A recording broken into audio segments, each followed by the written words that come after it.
What's up, folks? Welcome to the Starting Grid, a NASCAR betting preview show. I'm Matt Selz, three-time FSWA Racing Writer of the Year, and we're talking about this week's Cookout Southern 500 at Darlington on Sunday night. The first bet we're going to talk about is Aric Almirola top 10 finish at plus 300. This bet is over on DraftKings at the moment. Now, Aric Almirola in low downforce, high tire wear tracks has been very good over the last few years. That includes this year. He finished well here earlier this year. He also finished 6th at Fontana after starting 31st.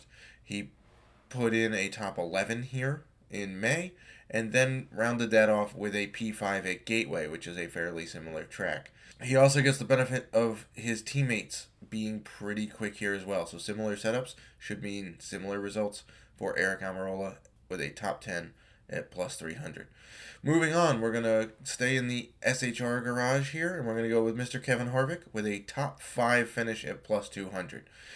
Kevin Harvick has got a decade now of finishing top 10 at Darlington, and most of those are top 6 finishes. In fact, 5 of the last 6 races at Darlington, he has finished top 6.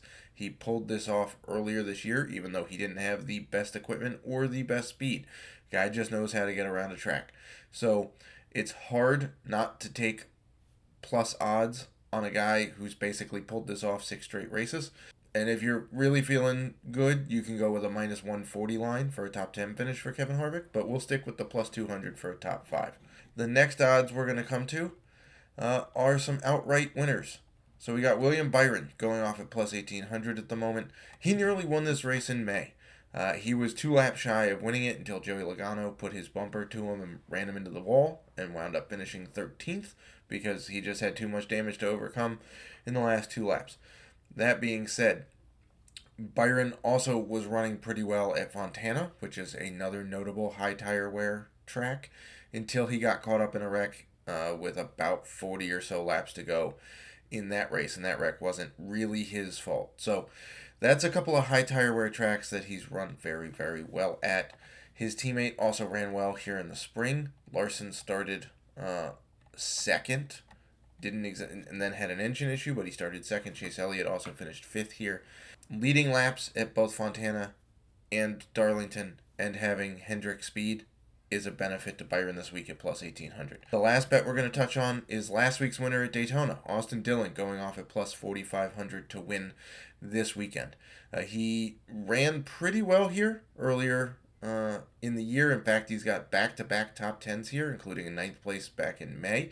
His teammate, Tyler Reddick, who pushed him to the victory at Daytona last week, Tyler Reddick finished 2nd here in the spring. So there's speed in the RCR cars at high tire wear tracks. Austin Dillon has also moved up very, very well at similar tracks. He moved up well at Fontana.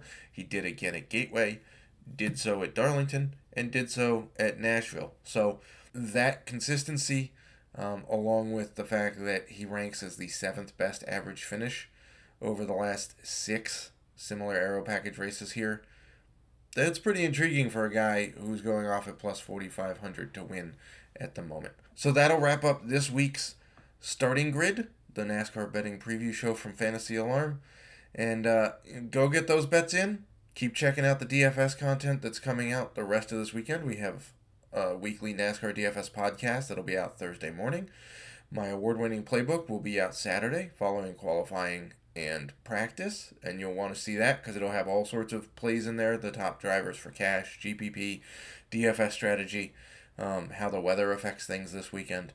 And then on Sunday, be in our Discord channel all Sunday long so that I can answer any lineup questions you may have, react to any breaking news that happens.